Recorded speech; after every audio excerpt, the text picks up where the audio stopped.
Muy buenas, bienvenidos a un nuevo episodio del podcast de Somos Blaine. Hoy tengo a María Cerisuelo con nosotros. Muy buenas, María, ¿qué tal? Bienvenida. Muy bien, Fer, muchas gracias por la invitación y con muchas ganas de contar cosillas por aquí. Muchísimas gracias a ti por aceptar. La verdad es que no nos conocíamos de nada. Fue hablarte por LinkedIn y al momento dijiste que sí. Y nada, de verdad, muchísimas gracias. Como siempre digo, esto es una conversación de bares, de taberna, para conocernos y bueno, si a esas personas que nos están escuchando les ayuda algo, pues genial. Claro, al final es lo que ha dicho Fer, hablamos 2 mensajes por LinkedIn y ahora estamos aquí un martes a las 11 grabando, así que súper guay. Al final eso es lo que tiene el ecosistema emprendedor y al final cuando quieres empezar a emprender tienes que salir un poco de zona de confort y esto es muchas veces lo que son los primeros pasos de salir, que es hacer una entrevista cuando no te has expuesto casi nunca a cámaras y con gente que no conoces, y iniciativas como el podcast de Plane pues al final lo potencian mucho. No, tal cual. Mira, yo cuando empecé a montar el podcast, ¿no? Me daba hasta vergüenza escribiros a la gente en Sí, plan, rollo, por LinkedIn sin conoceros de nada, tal y cual. Ahora he ido perdiendo un poquito la vergüenza, ¿no? Pero es que hasta me daba no sé qué, en plan, a lo mejor los estoy molestando, ¿sabes? Te haces un poquito más pequeñito y nada, lo que ves es cuando lo empiezas a hacer que todo lo contrario. Si la gente es encantadora y la gente, si no puede, te dice, no, no puedo, más para adelante o en otro momento. claro, yo creo que al final todo el mundo quiere hablar un poco de sus batallas, sus proyectos y que te den un espacio, sobre todo si estás empezando, pues se agradece y yo creo que casi todo el mundo va a tener más predisposición hacia el sí que hacia el no. Exacto. Vale, María, cuéntanos, ¿quién eres? ¿Cuál es tu proyecto? ¿Cómo has llegado hasta aquí?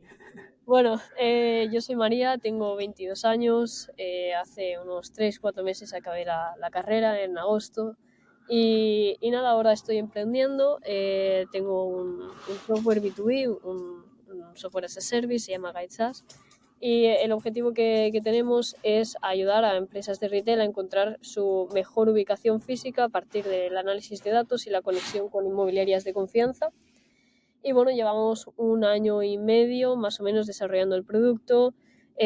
También, aunque acabo de salir de la carrera, es un año que ha sido muy intenso porque he bootstrapeado yo todo el proyecto. Es decir, yo además de tener el software, tengo una agencia de marketing como de manera paralela, y todos los ingresos que entran a la agencia de marketing se reinvierten en el software y ha sido así desde el principio.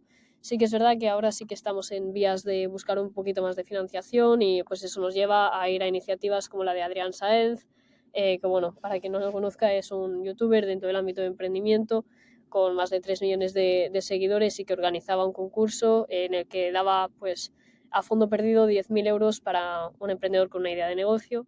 Y también es iniciativa que nos ha llevado pues a exponer delante de Venture Capitals, de Private Equity, sobre todo en rondas pre-seed y seed. Sobre todo estuvimos en conversaciones con Plug and Play. Y bueno, hasta aquí la verdad que con mucho trabajo, pero muy contenta de las cosillas que están saliendo.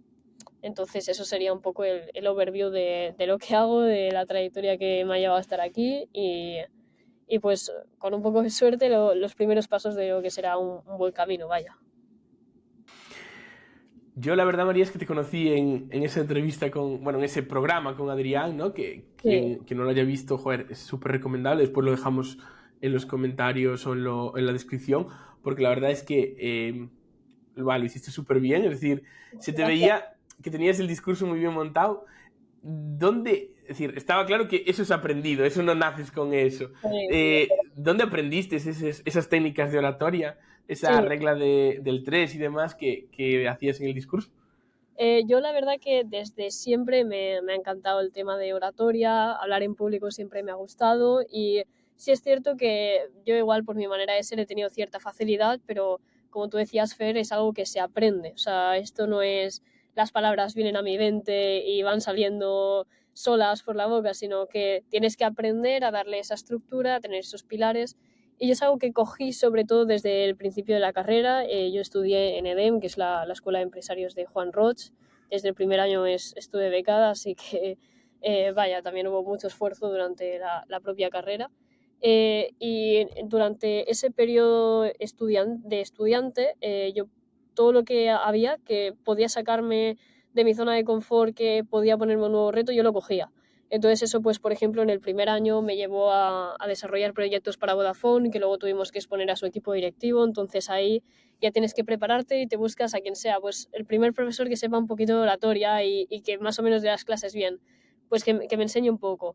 Luego en segundo de carrera sí que vi que era algo que quería potenciar todavía más y pues por ejemplo me unía a una iniciativa que hace el programa de Celera, y ahí entramos en premios de jóvenes divulgadores y ahí aprendí bastante porque estuvimos durante 3 meses en un programa en el que pues te enseñaban todo lo que sería recorrido de hablar en público, tanto si es delante del público face to face, en persona, como si es detrás de la cámara, pues cómo configurar una cámara, cómo editar, cómo producir y pues luego obviamente todos los básicos. También tuve la suerte de tener un par de sesiones con Fer Miralles, que es el rey de esto. Pero bueno, al final yo creo que es una mezcla entre tener un mínimo de talento, una pequeña estrellita allí y luego coger toda esa estructura y esa teoría. Pues tal cual. Yo es que me introduje en el mundo de la oratoria también al terminar justo la carrera. Yo no sabía que había torneos de debate y todo esto durante la carrera, si no me hubiese metido. Estuve durante casi un año también en un curso era semanalmente, y hacíamos debate, hacíamos storytelling y demás, pero sí que noté que al terminar todo este periodo haciendo debate cada semana o cada 2, 3 semanas, mi cintura dialéctica, es decir, mi capacidad de estar pensando y para responder al otro, había mejorado muchísimo, ¿no? Porque mucha gente piensa que dedicarle tiempo a la oratoria o a hablar en público, que es simplemente para, buah, es que tienes que exponer, ¿no? Y realmente no, es decir, en el día a día tienes que convencer, tienes que exponer, ¿no? Incluso estoy cerrando ahora a traer a un experto en oratoria, que fue mi profesor, mi mentor, cuando terminé, y traerlo al podcast también para adentrarnos un poquito más de eso. Así que si alguien nos está escuchando que le interese esto, que se suscriba, que pronto, pronto vendrán cositas sobre oratoria, ¿no? Vale, María, comentas que estudiaste en EDEM, ¿no? Es decir, a mí es algo que me fascina, ¿no? Es decir, yo estuve en el proceso de lanzadera hace 10 años, ya llovió, era la segunda edición de lanzadera. Eso es, yo estoy en Aparte, el programa también, como punto extra. sí, Suiza también en lanzadera, tú. Sí, Sí. estuvimos 10 meses con el proyecto. Y ahora tienes opción a Angels, es decir, porque eso es lo que se llama la marina completa, ¿no?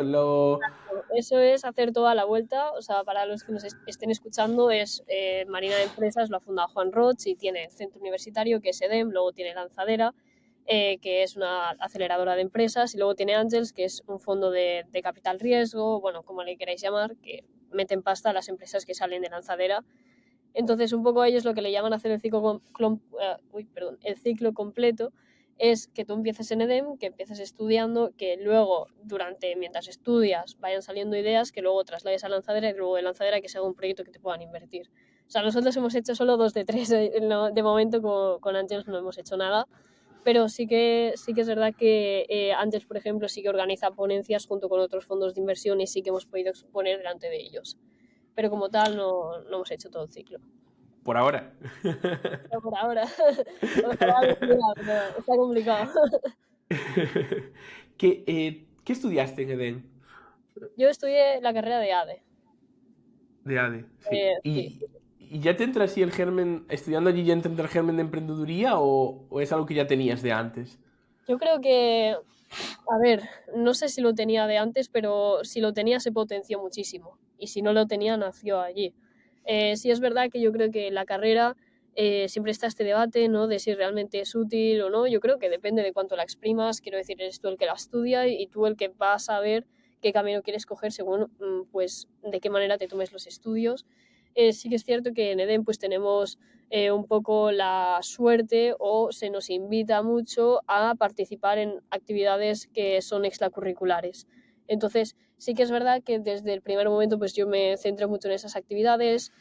A mí yo estudiar me lo tomaba bastante en serio, pero a mí lo que realmente me gustaba era cuando te proponían un proyecto que igual tenías que coger una empresa enorme como Importaco y te venía el CEO de Importaco y te decía, dime cómo puedo reducir costes y aumentar mi facturación en un 20%, ¿cómo lo harías? Y te dan una tabla de Excel con a lo mejor 2.000 líneas y a partir de ahí tienes que juntar tus capacidades técnicas y tus capacidades creativas para poder sacar una solución que sea rentable y que sea tangible para la empresa. Entonces, son ese tipo de cosas las que yo creo que me empezaron a animar de primero resolver problemas para otras empresas y que las empresas les gustara esa resolución y luego decir, vale, pues si cojo empresas que son grandes y les puedo resolver un problema y les gusta y me invitan a que yo vaya a presentar mis soluciones, ¿por qué yo no busco los propios problemas que puede haber en varias empresas y los intento resolver? Yo creo que a partir de ahí ya fue cuando me lo empecé a tomar más que como una alternativa, como mi única opción. O sea, yo ahora salgo de la carrera y veo que compañeros míos entran en Deloitte, en KPMG, y para mí no es algo que encaje conmigo. Creo que puedo hacer cosas más distintas y que por probar suerte estamos en la edad perfecta para arriesgar, así que hay que aprovechar ese bonus. ¿Y tienes familia emprendedora de antes? Es decir, Sí, o... pues es que mi familia es un poco la dicotomía, porque por un lado mi madre es funcionaria y por otro mi padre es emprendedor. Que no digo que una cosa sea mejor que la otra, No, sino no, que no. he tenido las dos cosas en casa, pero bueno, mi padre la verdad que desde pequeña siempre me ha incitado mucho a reflexionar, pensar, resolver problemas y a mí es algo que siempre me ha gustado mucho.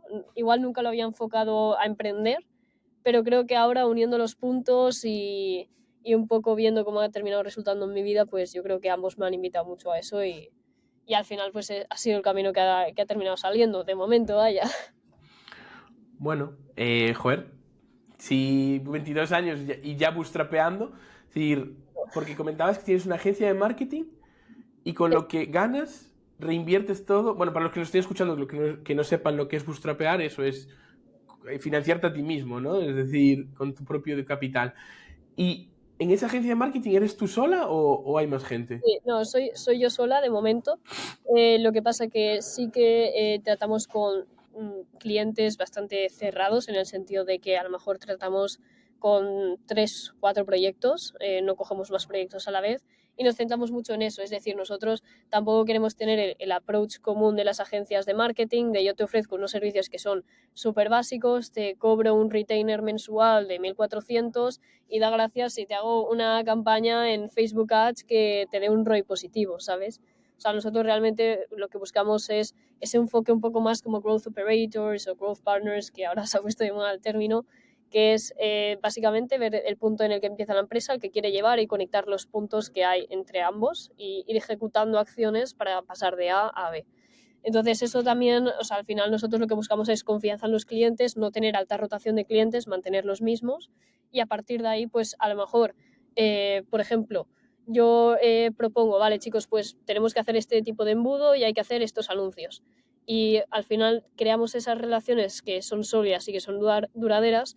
Entonces a lo mejor la persona dice, vale, genial, grabamos este día, yo pongo el equipo y luego al final digamos que es una carga de trabajo que se puede soportar, pero gracias al enfoque que le hemos dado desde el principio de no querer estar buscando clientes todo el rato, que sí que los buscamos de manera activa, pero tampoco es algo que nos desespere, porque ya intentamos mantener esa base sólida de proyectos que nos gustan y en los que estamos full engaged y intentando escalar, vaya. ¿Y qué tipo de clientes movéis? Es decir, Hmm. pequeños, grandes, startups o qué tipo? Pues una mezcla, digamos, de ambas. No son empresas muy grandes tampoco.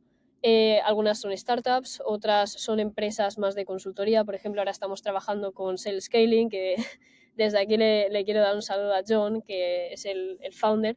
Sales Scaling, por un lado, es una consultoría de ventas B2B, ellos venden consultoría, y por otro, ellos tienen un software en el que es un poco como el Gong español, que Gong, para quien no lo sepa, es una plataforma que, bueno, una startup que nació en Estados Unidos que te permite grabar tus llamadas de venta y a partir de ahí el software te las corta en los puntos de inflexión y te dice qué podrías haber hecho mejor o peor aplicando metodologías de ventas, pues por ejemplo la metodología SPICE, donde vas a atacar los pains, los impacts, también te da un poco el contexto y te dice, según esta metodología, aquí podría haber atacado mejor esto, esto y esto. Entonces, pues por ejemplo, con ellos ahora somos partners y estamos, ellos que han estado siempre en consultoría B2B, ahora les estamos llevando a mercado B2C. Interesante. ¿Y en qué momento, es decir, tienes tu negocio como agencia de marketing, en qué momento decides y por qué pasar a un SaaS B2B y no Bueno, quedarte con la agencia de marketing, que ya escurro bastante. la verdad que la agencia, o sea, realmente esto ha tenido una evolución. Con la agencia sí que llevo más tiempo, desde segundo o tercero de carrera, que me empezó realmente a gustar el tema de marketing digital. Yo empecé haciendo webs. Empecé haciendo webs súper básicas, lo típico, trasteas un poco con WordPress, y luego donde me di cuenta que estaba la chicha era en el tema del no-code, que para quien no lo conozca es poder construir plataformas, aplicaciones o páginas web, pero sin tú tener la necesidad de picar una sola línea de código. Es decir, va, digamos, como por conjuntos, por stacks, que tú vas apilando y vas configurando y vas automatizando para tener el resultado que quieres. Entonces, muy pronto me di cuenta de que eso iba a tener mucha más salida, se pueden hacer cosas mucho más complejas, y pasa el tema del no-code. Entonces, indirectamente, aunque yo no esté picando líneas de código, a mí me empezó a interesar todo ese tema, y empezamos refinando la agencia de marketing, y pasamos pues de hacer solo webs a lo típico, meter meta ads, TikTok ads, y luego meter esa parte de desarrollo de MVPs con no code. Y luego el punto de inflexión también fue un hackathon que hicimos en la universidad, que lo patrocinaban Google Cloud y Capgemini, y sobre todo nos metimos, y MongoDB también, se me había olvidado comentarlo. Y sobre todo durante ese hackathon, pues yo pude conectar con el primer programador con el que desarrollamos el primer MVP. Luego, a partir de ahí, yo me di cuenta de que la agencia de marketing estaba muy guay y que realmente lo podía utilizar para apalancarme, y esa idea que había salido pues de 2 días de hackathon, la podía apalancar y intentar disparar la idea. Pero vaya, yo sigo teniendo un perfil marketingiano, yo no sé programar. Para eso pues ya cuento con programadores que me han estado echando un cable con ello. Y de momento, o sea, yo sigo con lo que a mí se me da bien, que es el marketing, y el marketing me permite capitalizarme, y luego pues también me permite intentar desarrollar toda la parte de growth de la compañía, del software. Genial. Bueno, para quien no sepa lo que es el No Code Low Code, también tenemos un capítulo en el podcast, creo que es el capítulo número 2, donde James Abad, desde Perú, monta una agencia No Code Low Code con Webflow, Shano, Wiz y varias herramientas más, y vende a todo el mundo. Entonces, muy interesante también para complementar lo que María nos está contando. Vale. Entonces, ¿cómo definirías en una frase, tirarnos el elevator pitch de tu software? Vale, pues Guide SaaS al final es un software as a service que ayuda a empresas de retail y franquicias a encontrar su ubicación ideal, estableciendo relaciones con inmobiliarias de confianza y a partir del análisis de datos. O sea, esa sería un poco como la misión principal, el foco que le queremos poner. Vale, entonces, imagínate que yo soy una empresa de retail gallega y Sí, quiero abrir mercado, ¿no? Voy a vosotros para que me claro. busquéis la mejor localización. Aquí sí, en ese sentido, pues nosotros analizaríamos diferentes factores. O sea, empezaríamos por factores demográficos, a qué tipo de cliente.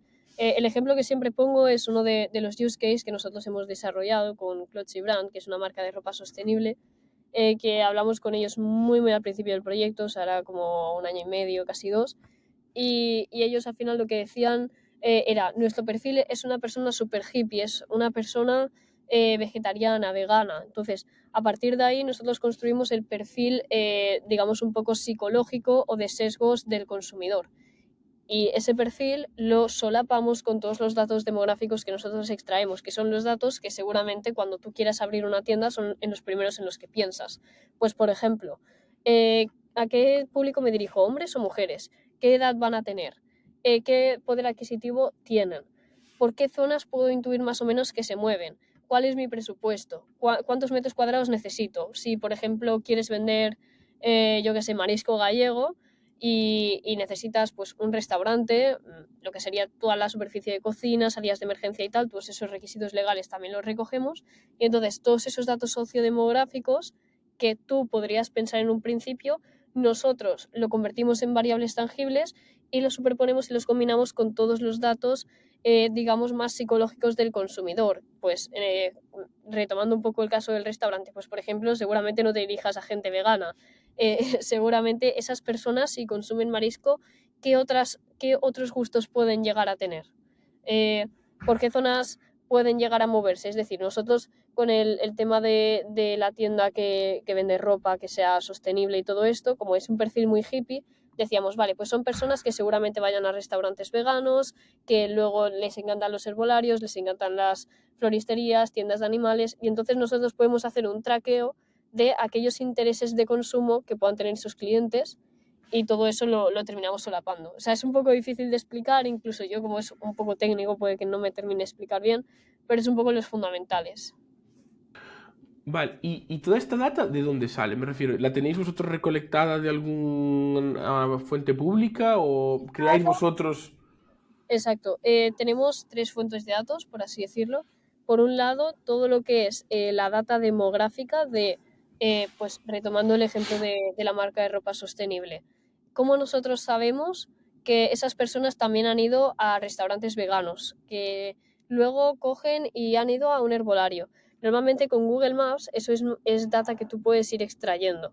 Entonces nosotros lo que hacemos es ver o sea, una primera consultoría tecnológica con la empresa de decir, vale, pues si Cloche Brand me ha dicho que su buyer persona tiene estas características, va a restaurantes veganos, herbolarios, tiendas de animales, etcétera, luego yo esa data las traigo de Google Maps de, vale, con la API de Google Maps nosotros sacamos cuántas personas han pasado o sea, por ejemplo, cuántas personas han pasado por este restaurante vegano, cuántas personas han estado en esta tienda de animales. Y todo eso es data que, aunque es anónima, a nosotros nos permite, o sea, son puntos al final. No es que te diga, no, es que Fer ha ido hoy a esta marisquería. No, no te dice eso, porque por No, términos de 300 plazo. personas han ido a esta marisquería, sí.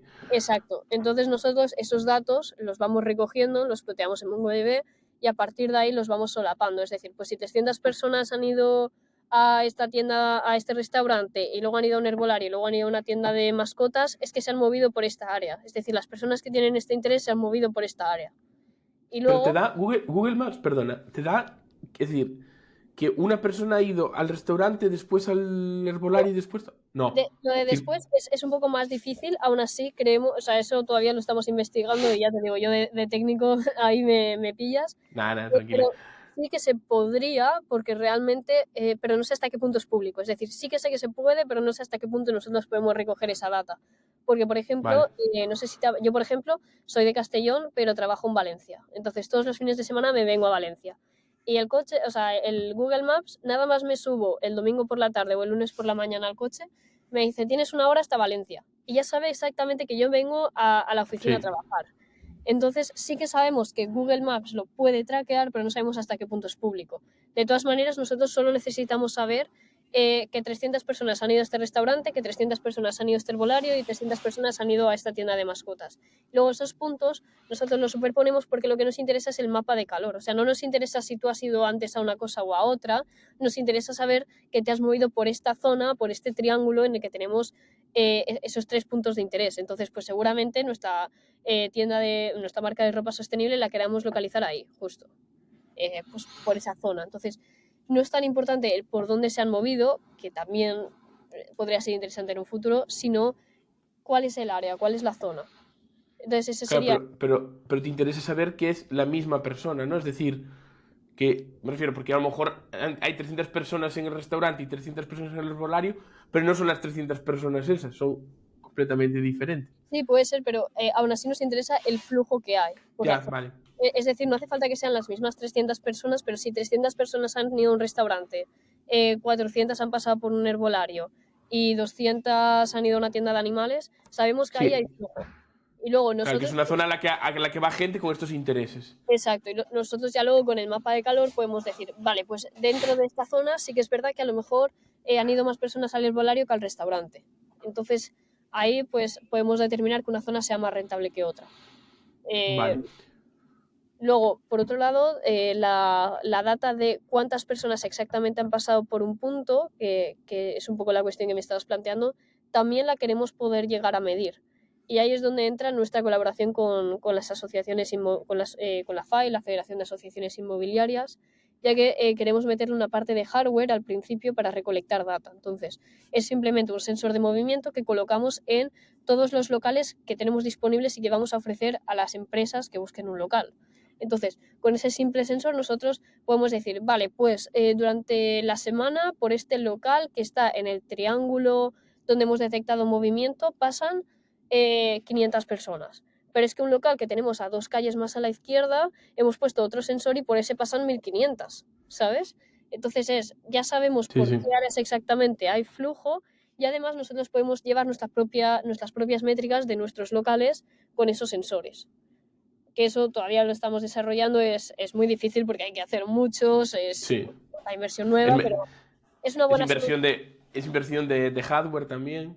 Exacto, pero eso al final, o sea, es un poco pensar en el largo plazo de decir a las inmobiliarias, este dato, independientemente de que yo les ofrezca el software o no, les puede llegar a interesar, porque su problema, y esto lo he hablado con personas dentro del sector inmobiliario que pilotan bastante, es que ellos atienden a empresas, pero suelen priorizar sus intereses económicos, los intereses económicos de las inmobiliarias, a los intereses empresariales de sus clientes, es decir, de las empresas. Si tú, por ejemplo, quieres montar una marisquería y vas a una inmobiliaria, la inmobiliaria seguramente dirá, este es un tío que tiene una empresa que necesita un local porque si no, no puede facturar y yo tengo un local de hace 3 meses que no le estoy sacando rentabilidad. Pues seguramente, a ver si hay alguna inmobiliaria que nos está escuchando, seguramente obviamente no sean todas, pero es un problema generalizado, eh, pues seguramente la inmobiliaria tienda a ofrecerle ese local que hace meses que no se alquila y que tiene ahí un poco retenido porque a una empresa le urge más que a un particular. Entonces, en ese sentido, Tal pues cual. es la priorización de intereses económicos propios a la priorización de intereses empresariales y, consecuentemente, económicos de los clientes. Entonces, a las inmobiliarias también puede que les interese tener esa data, es decir, que nosotros podamos colocar ese hardware y decir, pues si tú tienes 2 locales que hace 3 meses que no están facturando y te viene una empresa y te pregunta, pues ofrécele este por el que pasan más gente.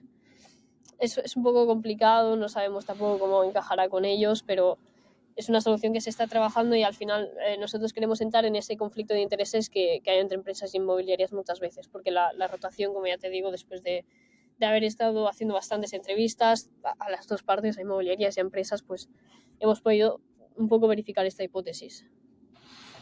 Vale. Y entonces, ahora mismo os pagan las marcas que buscan y queréis que os paguen las inmobiliarias también por toda esta Esa data. es.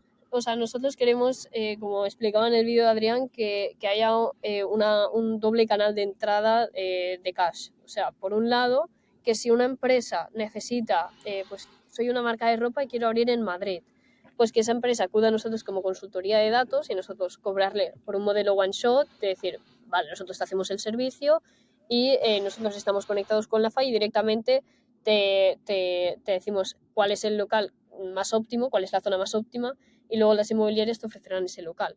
Pero luego, y donde está el grueso de lo que queremos llegar a hacer y el grueso de la facturación, es el establecer esa relación con la FAI. O sea, la FAI al final tiene el 10% de las mejores inmobiliarias de España y al final hemos creído que esta era un poco por dónde empezar y por dónde podemos empezar a tirar cable, ya que la falla es dentro de un sector que ha sido bastante estable, conservador y un poco reacio a la implementación de tecnología, parece que sean los primeros que se quieren abrir, que ya sean los primeros pues que han implementado tecnologías un poco más desarrolladas, que tienen procesos un poco más sofisticados y a los que la solución pues les puede llegar a traer.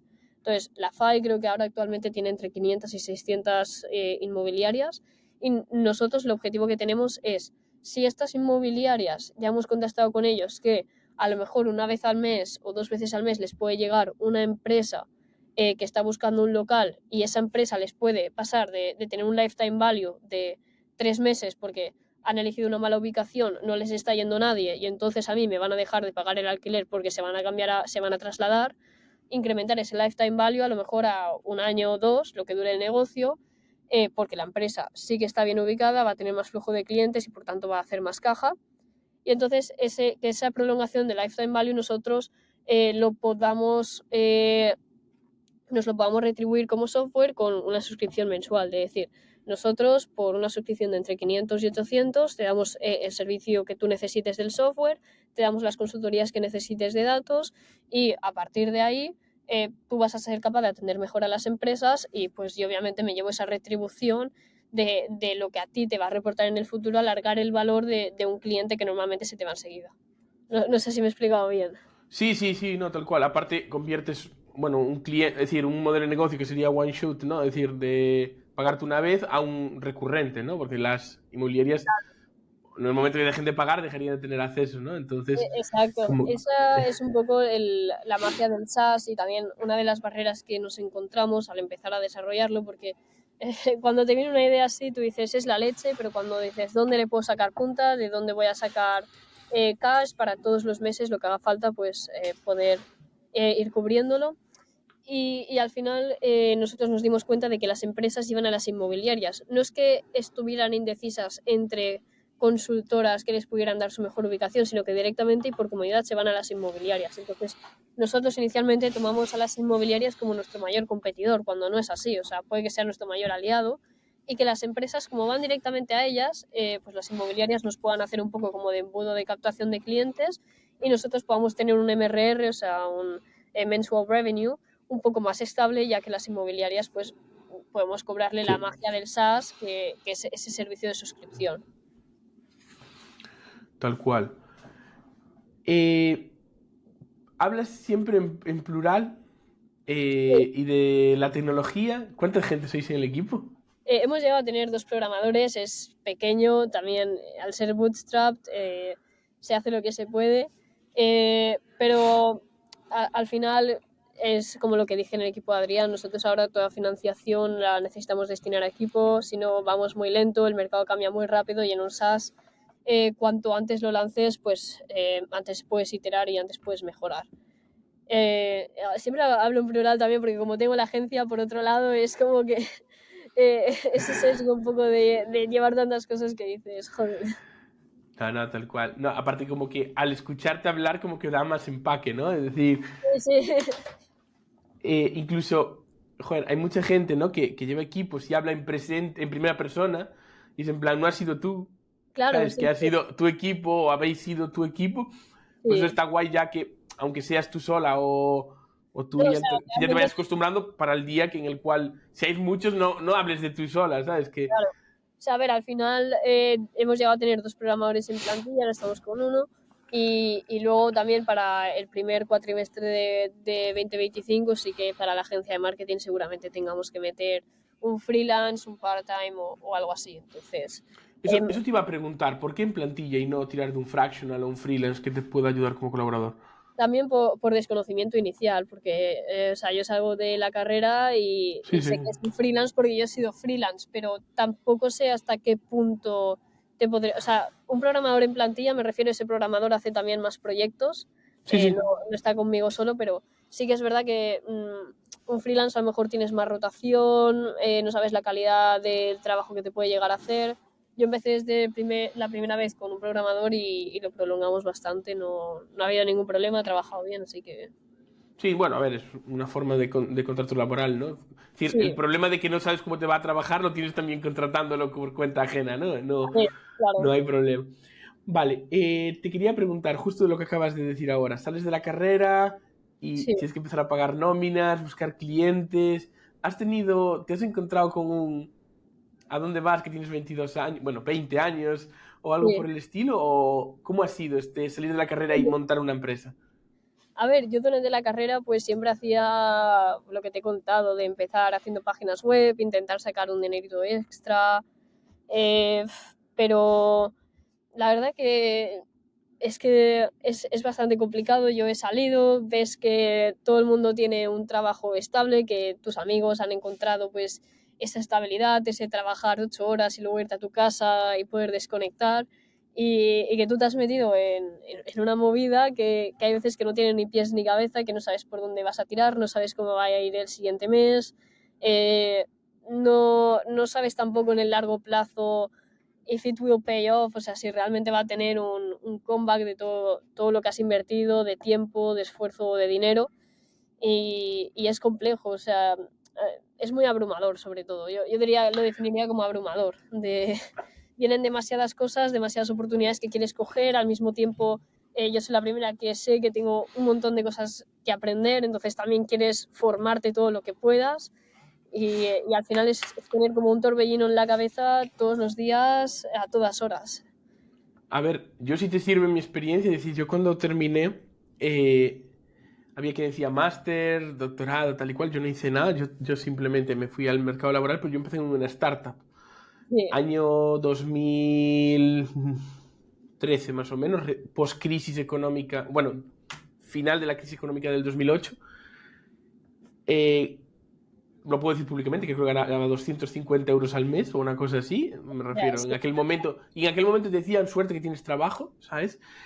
Y para mí ese tiempo fue un máster, ¿sabes? Es decir, yo después llegué a trabajar a otros lados, ¿no? A consultoría o a trabajar con clientes y demás, y era eso, una persona de 22, 23 años, en la cual pues no me daba miedo enfrentarme a exponer en público una solución y tal, porque durante esa etapa en la que teníamos que buscarnos las castañas en la startup, y eso que la startup no era mía, ¿eh? Yo era un empleado, pero era el único empleado que había, ¿sabes? Y tenía que, desde picar la web, coger el teléfono, ir a presentar, etcétera, ¿vale? Entonces, para mí fue un máster, por eso te digo, no te rayes con el futuro, que tienes 22 años, y ya, esto te va a valer más que otro, cualquier otro máster, y tus amigos que están en grandes consultoras, que dicen que trabajan 8 horas, te están mintiendo. sí, Trabajan más de 8 horas. sí, sí. Los tendrán ahí seguramente intentando ajustar bastante los horarios y tal. Al final, Exacto. yo creo que cuando entras, yo recomiendo un montón a gente que sale de la carrera de meterse en una startup. O sea, yo estaba en Lanzadera, que al final somos más de 400 startups, y ahí realmente, si es que si no quieres aprender, no vas a durar. Y es eso, te van a pagar mal, vas a tener que currar un montón, pero el payback que te va a hacer en aprendizaje cuando te vayas a un entorno un poco más tranquilo o quieres montar tú mismo tu propia startup, es que es un retorno que no tienes yéndote a lo mejor por empresas un poco más tradicionales. Yo, por ese sentido, animo a todo el mundo a que durante un año o dos intenten trabajar en una startup porque van a ser hombres o mujeres orquesta que te van a decir, no, entra de SDR, pero es que vas a ser un SDR que a lo mejor vas a tener que coger y hacer cosas de marketing, o te van a poner de content creator y vas a tener que empezar a grabar vídeos y Sí, y a lo tampoco vas mejor a... descubres tu hueco, ¿sabes? Me refiero, que pensabas que lo tuyo era hacer el marketing y al final lo que te gusta es hacer otras cosas. Claro, Tal cual. Bueno, pues no, pues interesante. No, pero yo me acuerdo, por aquel entonces yo también, eso ya tenía alguna idea, tal cual, pero iba a vender o salía a vender y era en plan, tienes 20 años, tienes 22 años y yo, pues tengo sí. muchas ganas. Es que Pero, es el pero así hambre, o es. sea, si tú tienes hambre y te vas a un sitio donde hay muchas ganas de comer, como es una startup, ahí pueden salir cosas muy, muy mágicas, la verdad. Sí, tal cual. Vale, hemos estado hablando del evento, el podcast, o no sé cómo llamarlo, que hiciste con Adrián, ¿vale? Quería hacer un poco de doble clic sobre esto. Sí, Como decíamos antes, era un torneo, bueno, un concurso en el cual había 10.000 euros de premio para una de las startups, ¿no? Y erais 10 o una cosa así al final. Es decir, erais más de 1.000, ¿no? Dijo. eran más de 1000 candidaturas, dijeron. Creo que en Sí, algún punto alguien del equipo de Adrián me dijeron 1500, o sea, un número bastante amplio. sí, sí. Y tú llegas a la segunda o tercera fase, ¿no? Es decir, al final había fases Hasta la final. O sea, hasta si la quieres te final. explico cómo fue todo el proceso, porque Cuéntanos, es un sí. poco irónico. O sea, todo esto empezó, yo suelo pasar los días en la oficina, prácticamente desde que abre hasta que cierra. Y siempre suelo irme al Consuma, que me pilla al lado, a comprar algo de merienda. Y justo estaba en la cola de la caja y estaba mirando Instagram y me salió una historia de Adrián y dijo, voy a dar 10.000 euros para el negocio de uno de mis seguidores. Y yo dije, bueno, vamos a rellenar el Forms, y ahí mientras hacía la cola rellené el Forms. Entonces supongo que eso fue un primer filtrado, una primera ronda de cualificación de proyectos, y a partir de ahí, pues lo típico, recibe ese mensaje de, vale, pues nos queremos reunir contigo, vamos a hacer una llamada, tal. Creo que hice 2 llamadas con el equipo, y luego ya hicimos, o sea, ya nos dijeron que de todas las candidaturas, pues quedamos 7 proyectos, que fuimos los 7 que fuimos para Andorra. Eh, y ya luego, bueno, a todo esto Adrián se portó genial, tiene un equipazo y muchísima admiración para él, porque esto lo gestionaron en una semana y media. O sea, yo en una semana estaba aquí y 3 días más tarde me iba a Andorra. No, no entendía nada. Pero bueno, una vez en Andorra fuimos los 7 proyectos y dentro del concurso, es decir, de lo que se vio en YouTube, donde éramos esos 7, había 3 fases. Una primera fase donde se descartaban 2 proyectos, que a todo esto nosotros no sabíamos cuántos iban a descartar. Creo que ni Adrián ni Euge lo sabían. O sea, nosotros salíamos y decíamos, ¿pero a cuántos nos van a quitar? ¿A 2, a 3, a 5? O sea, sabíamos que había 3 fases, pero no sabíamos cuántos iban a pasar. Entonces, realmente las sorpresas que hay en el vídeo son reales porque no teníamos absolutamente ni idea. Además, nosotros el feedback lo escuchamos también por primera vez en el vídeo, entonces no sabía si les había molado el proyecto, si no, no sabíamos nada. Entonces, en la primera ronda, una vez ya ahí en el plató, eliminaban a 2, en la segunda eliminaban a 2 más y a la final llegábamos 3 y ahí sí que había pues la última pregunta y decían el ganador. ¿Y cómo lo viviste? ¿Cómo es? Porque al final es como un torneo en televisivo, bueno, televisivo youtubero, ¿no? Sí. Pero O eso, sea, ¿cómo lo vives? yo sinceramente hasta ahora no le había dado mucho bombo al proyecto, o sea, al final creo que soy un poco de ese equipo, ¿no? Que, de los que tienes que hacer el trabajo y cuando tu trabajo ya pueda decir algo tienes que darle voz, o sea, tampoco creo que el proyecto esté como en una fase donde yo pueda dedicar mi tiempo a exponerlo, sino más a trabajar en los proyectos. Y dije, a ver, es una buena oportunidad, conoces a gente que has admirado desde hace bastante tiempo y lo cogí. Pero ya te digo, era la primera vez que exponíamos el proyecto a una audiencia, a un público y se vivió con muchísimos nervios. Nosotros no sabíamos nada de cómo iba a transcurrir. Además, nos recogieron, además yo venía de Valencia, o sea, de Valencia a Barcelona, pues 3-4 horas de coche. Luego en Barcelona nos recogía el equipo de Adrián y eran 4 horas más hasta Andorra. Entonces yo a lo mejor ese día me levanté a las 4 y estuvimos hasta a las 2 de la tarde despierta y a las 2:30 a lo mejor exponer y hacer todas las exposiciones que habíamos tenido poco tiempo para prepararnos, sabíamos cómo iba a ser. Así que muchos nervios, pero bueno, o sea, es una experiencia que si al final también el resto de gente, la mayoría iban con socios, y iba yo sola, entonces era un poco una caída al vacío, pero vamos, estas oportunidades, ahora que lo he vivido, cualquiera que tenga la oportunidad, cógela, porque o sea, tiene un retorno que mucho más grande que el de seguramente 2 días de trabajo currando vuestros proyectos. ¿Has notado el retorno? Aparte de que obviamente te hemos escrito para este podcast, vamos, que a la altura. Hombre, eso ya es una... Sí, pero el retorno se nota bastante en visibilidad. En LinkedIn a lo mejor han entrado 150 contactos cualificados, no sé, a lo mejor entre 20 y 30 mensajes.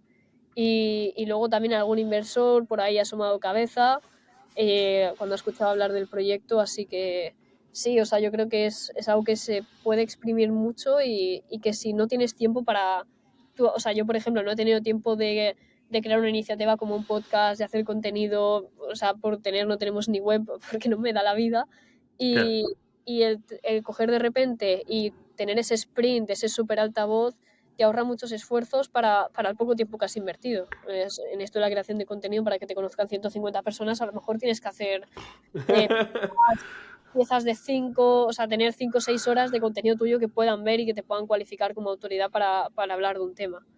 Tal cual, Entonces, vaya, sí, se tal ha notado cual. mucho. O sea, Qué simplemente guay. el hecho de estar aquí con Fer haciendo el podcast, pues ya, para mí todo lo que sea hablar de estas un poco fricadas y proyectos y tal, para mí ya...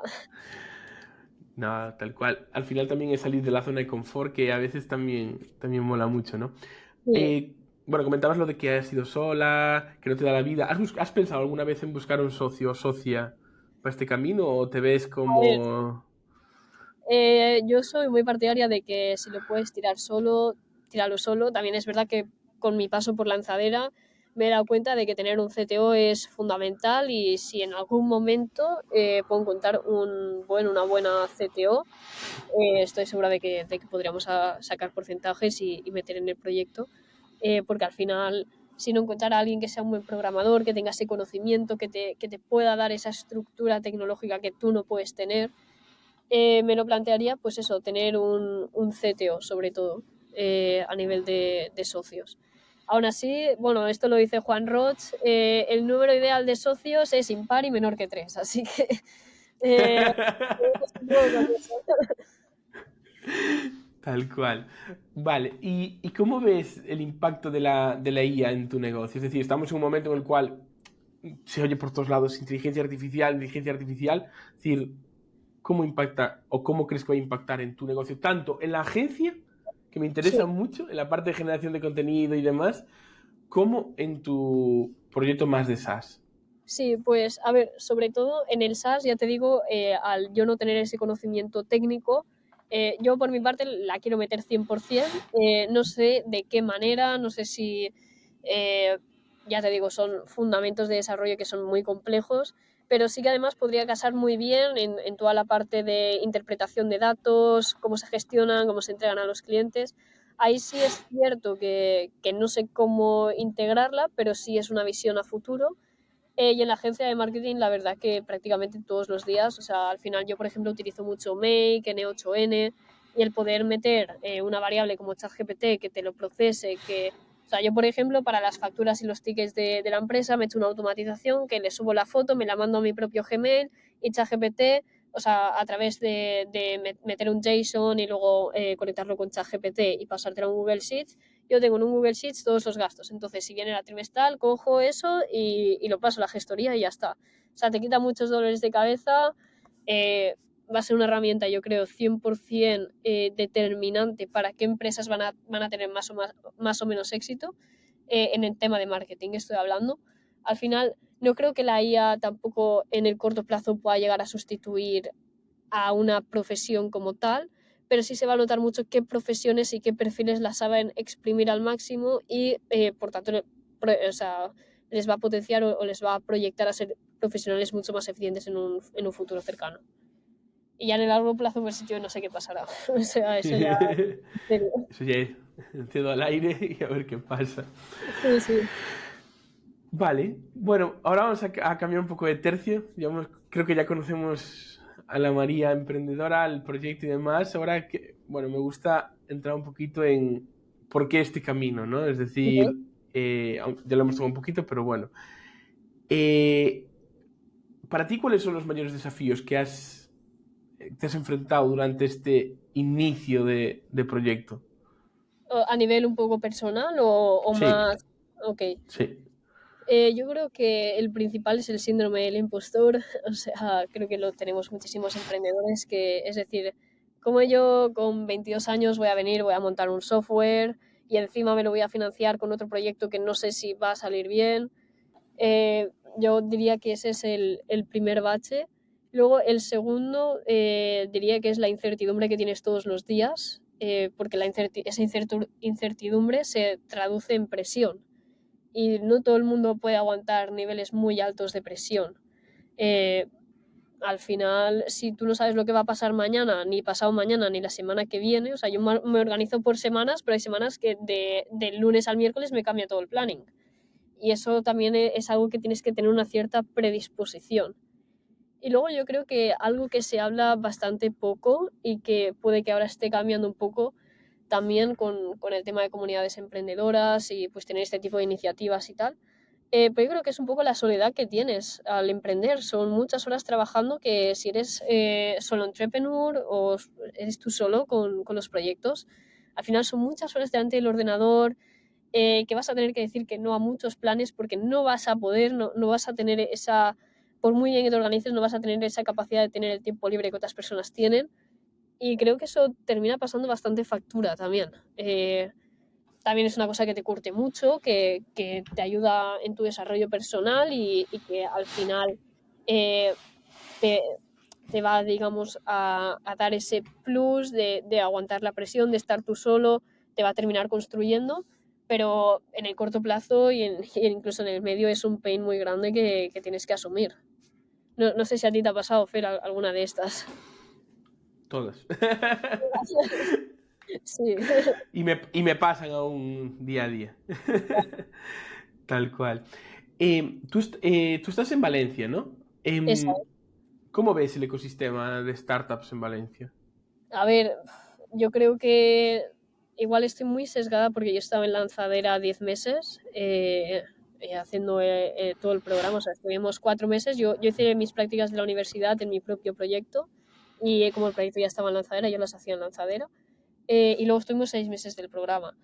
Entonces, creo que mi visión está muy sesgada porque en lanzadera es muy guay, llegas, todo el mundo está en la misma situación, es como un Alcohólicos Anónimos enorme de emprendedores. De, no, tío, es que yo tengo este problema y salen 6 personas debajo de las piedras que igual te pueden ayudar. Y es muy guay, también tenemos las típicas salidas de los miércoles a la fábrica de hielo, que es como una especie de bar, centro cultural, algo así, con más emprendedores.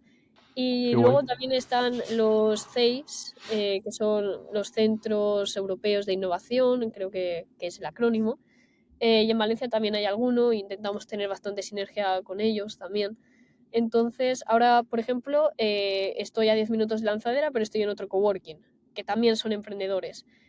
Yo creo que al final es muy difícil encontrar un ambiente emprendedor de manera presencial. Si realmente crees que te va a ayudar a potenciar tus proyectos, ves a un coworking, es un gasto extra, pero vale mucho la pena por las personas que conoces. Intenta entrar en algún programa así, creo que Insomnia también estaba haciendo algo así. Eh, Intenta rodearte de esa gente presencialmente y si no puedes online. Todo el mundo tiene LinkedIn si está emprendiendo y a nadie le va a molestar que le pidas un café o que tengáis una charla. Entonces, yo creo que justo Valencia es un hub emprendedor que está ahora siendo muy emergente y que puede llegar a ser muy puntero no solo en España, sino en Europa. O sea, yo confío en eso porque lo he visto. Otra cosa es que luego llegue a ser, pero por las sinergias que Sí, hay, jolín. sí, yo creo que sí, ¿no? Es decir, yo te digo que yo hace 10 años, que se dice rápido, pero son Sí, 10 años, ya empezaba a ser el germen de lo que es ahora y bueno, se está viendo, es decir, empezando a recoger lo que cultivaron por aquel entonces.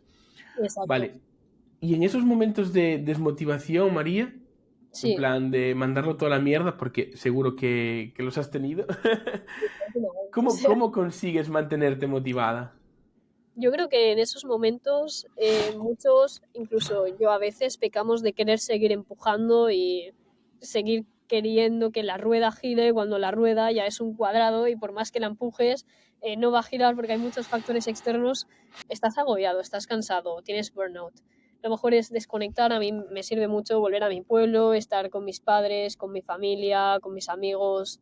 Eh, Creo que es el saber soltar la cuerda a tiempo, ¿no? Hay veces que una cuerda cuando la coges te deja marcas en las manos y esas marcas en las manos solo se van una vez la sueltas. Es saber darte esos espacios. Yo tuve un burnout muy fuerte en verano y tuve que desconectar un mes entero y es lo que hay para volver mejor.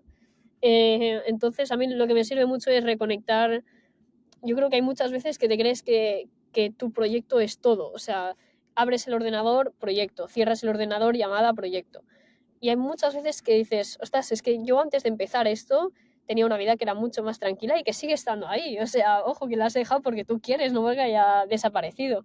A mí me ayuda mucho eso, el deporte, también intento entrenar bastante. Son un poco los main points, sobre todo reconectar con tu familia y con tus amigos. Eso es lo que más recomendaría. Y mandar el proyecto a una basura por unas horas, no lo mandes para siempre, mandarlo por unas horas y luego lo recuperas. Ese sería el consejo, si se le puede llamar así. Y algo que si ahora volvieses al inicio, Sí. que harías de una forma diferente. Uf, creo que buscar un CTO, un buen CTO, la verdad.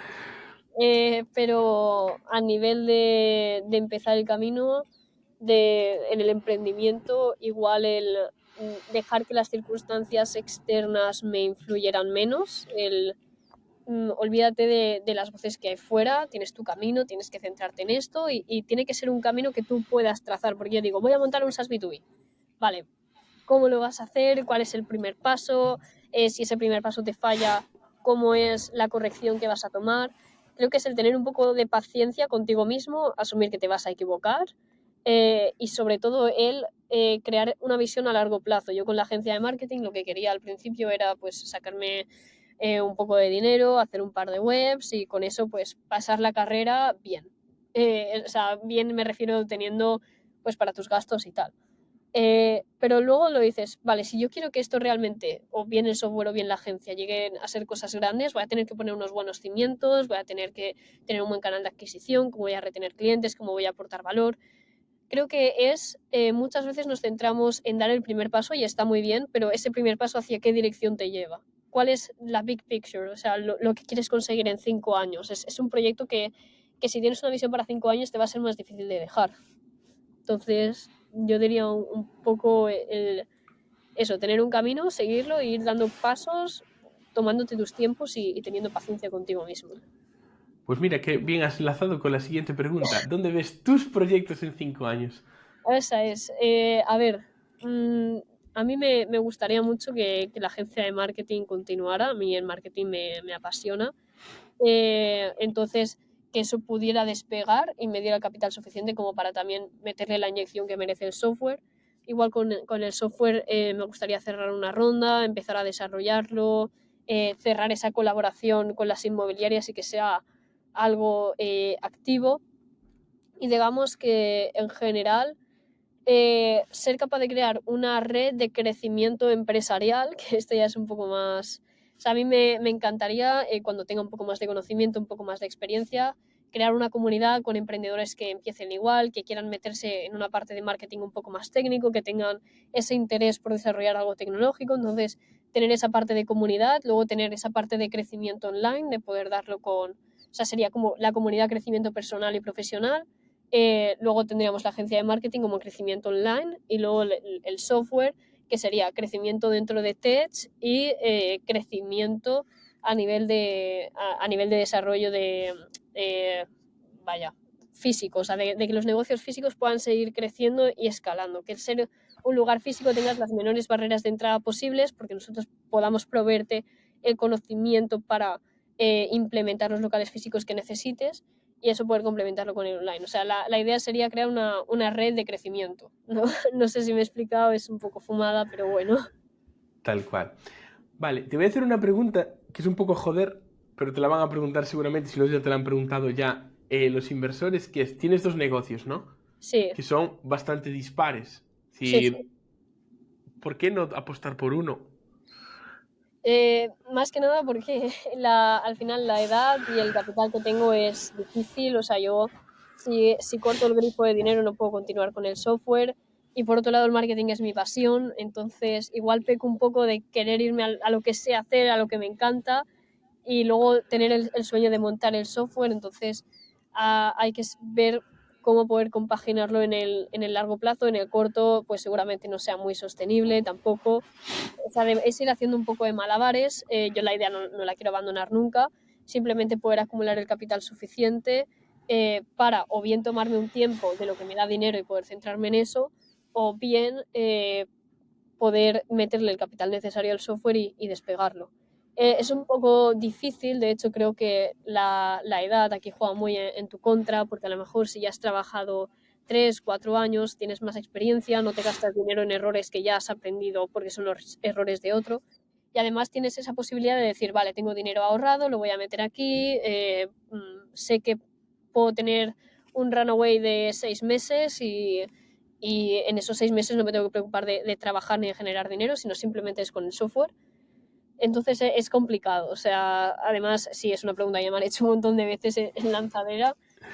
Una cosa es mi pasión y otra cosa es mi sueño, entonces es intentar compaginar las dos hasta que una despegue o hasta que yo tenga esa madurez empresarial de decir, vale, este proyecto hay que dejarlo al lado, bien el software o bien la agencia y centrarme en esto otro. Es una decisión difícil. Totalmente. Eh, ya la última más a nivel tal y ya entramos en la ronda rápida. Vale. Entiendo que la agencia es rentable, ¿no? Porque te Sí. da para meter dinero en el otro lado. ¿Y el SaaS da dinero? ¿Te da No, algo? no. El SaaS al final muchas veces es un poco, el SaaS es muy sexy hasta que tienes que meter el CAPEX. O sea, yo ya lo he asumido de que hasta que nosotros no vamos a tener un buen nivel de desarrollo, porque es un poco el pez que se muerde la cola. Las inmobiliarias quieren algo que esté un poco más desarrollado antes de poder pagar, pero nosotros para poder desarrollarlo a ese punto necesitamos cobrar porque si no, no tenemos dinero para invertir, para ir al ritmo que ellas necesitan. Entonces, De momento no da dinero, ojalá den en algún momento. A mí me encanta, me lo paso bien desarrollando. Es una idea que además lleva muchos años, ha sido mi TFG, le coges mucho cariño. Entonces, de momento el SaaS no es rentable. La agencia de marketing sí queda bien. O sea, de hecho ahora para 2025 tenemos 2 proyectos que cuando salgan pueden disparar bastante. O sea, podemos ir quitando umbrales de Guay, facturación que son guays. qué guay. Vale, pues nada, María, vamos ya a la ronda de preguntas rápidas, Vale. que se las hago más o menos a todo el mundo. ¿Cuál es el coste mensual de mantener tu proyecto? El SaaS, por ejemplo. En torno a 1.000, 1.200 diría yo, cuando ¿Y teníamos el... programadores. cuando tenías programadores? ¿Y la agencia? La agencia no tanto porque como soy solo yo, pues si quieres meter los gastos de oficina, eh, no sé, lo que podamos gastar en equipos, o sea, cámaras, micros, etcétera, mm, es bastante rentable. Es que no sabría decirte, a lo mejor entre 300 y 500. O sea, yo mantengo los costes bastante a cero y tampoco, como llevo ya también bastantes años, digamos que esa inversión inicial de eso, bueno, Sí, ya ha claro, sido amortizada. vale, si piensas software para hacer cold email, un poco todos los softwares, a lo mejor sí que suma 100 más, pero no es, o sea, tampoco es un Vale, gasto muy allá. Y como la pasta para anuncios y tal no la metemos nosotros, pues ya, es más fácil. sí. Y bueno, esto no es de las rápidas, pero ¿eres autónoma o eres una SL o No, como autónoma? sí. Vale, ¿qué proyecto ajeno admiras más? ¿Proyecto ajeno? ¿En qué sentido? ¿Un proyecto de otra De otra persona? persona, sí. No tiene por qué ser digital, es decir, puede ser cualquier tipo de proyecto que te inspire, que digas, joder, qué interesante, o cómo... Ok, hostia, nunca me lo he planteado. A ver, yo soy muy fan de Apple y de la visión de Steve Jobs y tal. También, obviamente, todo lo que ha montado Juan Roch es increíble. O sea, el poder hacer todo ese ecosistema empresarial. Yo diría que Juan Roch, obviamente, es un referente. eh, y no sé, por ejemplo, Internext también me mola mucho cómo lo han estructurado Fran Villalba, creo que es el CEO, que está en Angels y tal. Y bueno, ha levantado una ronda de 40 millones y es increíble. Por la complejidad que tiene desarrollar lo que ha desarrollado, el levantar esas rondas y por dónde ha llevado el proyecto y en el tiempo que lo ha hecho, pues es inspiración 100%. Qué guay. ¿Conoces a Juan Roch? Se pasea bastante por lanzadera, pero no. Siempre saluda y pues un buenos días, un hola, ¿qué tal? Lo típico que lo dice a todos. Con la que sí que he hablado es con Hortensia, con su hija, porque algún proyecto que ha salido ganador y pues estaba ella en la ceremonia de dar los premios o lo que sea. Y ahí pues hablar un poco de los proyectos que hemos estado haciendo y que al final como han dado nombre a su universidad pues también tienes ese interés. Familia bastante humilde, la verdad, no, son como muy campechanos, no, no sé, es la impresión que me dan. Genial. ¿Y una persona que te inspire? Mm, Mis padres, yo creo. Mis padres siempre han sido muy... Es que no sé, son... Siempre eh, vienen de una base muy humilde, al final, o bien siendo una gran profesora como es mi madre, o siendo un gran emprendedor como es mi padre, al final los tengo muy de referentes en casa y sería muy injusto no darles ese mérito. Así que no, no sé si es la respuesta o esperabas una persona un poco más No, no, concreta. no. Me parece total, ¿sabes? Es decir, muchas veces buscamos fuera esa inspiración y, joder, tenerla en casa Sí, es genial. A ver, sobre todo, tus padres se sentirán orgullosos de que digas eso, ¿sabes? Me refiero. eso bueno, creo que sí. ¿Cuántas horas duermes de media? No sé, 6 7 y alguna siesta rápida de 20 minutos que cae en la oficina, la verdad. Entonces, ¿Has pensado alguna vez en abandonar tu proyecto? sí, sí, sí, sí. Además, claro, cuando uno de los dos va mejor que el otro, dices, me ha pasado con las dos cosas, ¿eh? De que, por ejemplo, el software entra en lanzadera y dices, a lo mejor tengo que dejar la agencia, o la agencia de repente entra un partner o un proyecto que sabemos que le vamos a sacar mucha rentabilidad y decir, que a mí se me va una parte y tengo esta inversión y sí, me planteo muchas veces dejar el software también porque no me veo cualificada para desarrollar algo así. A lo mejor, eh, otra vez más la importancia de tener un buen CTO, de alguien que te ayude con la parte técnica. En ese sentido sí. Pero bueno, hay que, como te he dicho antes, hay que tirarlo un rato a la basura y luego recogerlo. Y volver, sí, sí. Vale. Nada, te iba a decir, te has arrepentido alguna vez de dejar tu trabajo anterior, pero no has tenido trabajo anterior. Entonces, ¿has tenido alguna vez alguna fuerte discusión sobre el futuro del proyecto? En plan, alguien que te diga, dejar todo, mándalo a la mierda, vete a la cuenta ajena.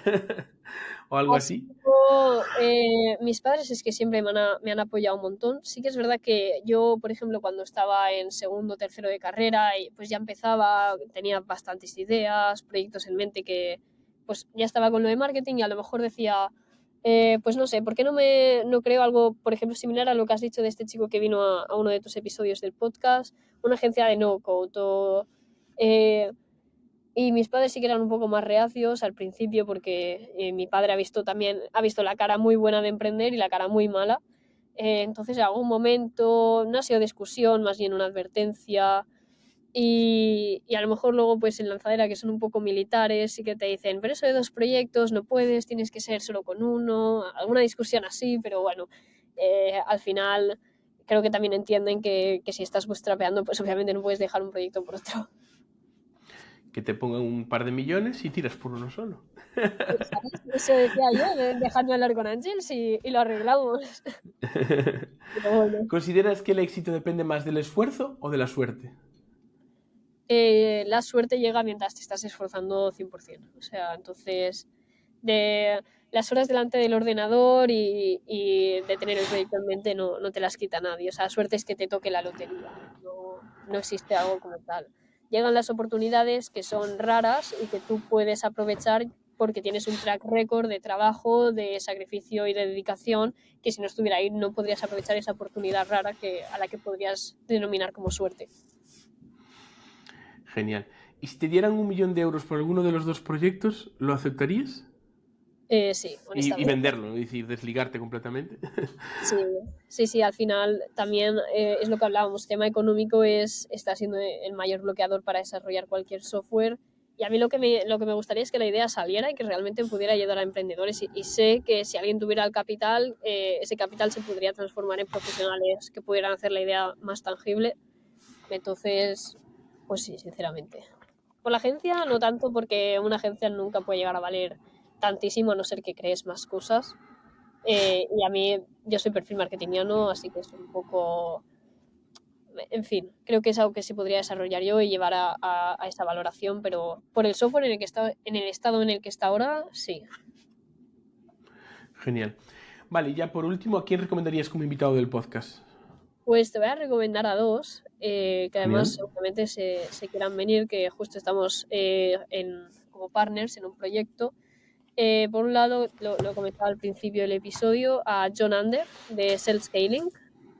Si quieres, luego te paso el perfil Vale, por LinkedIn.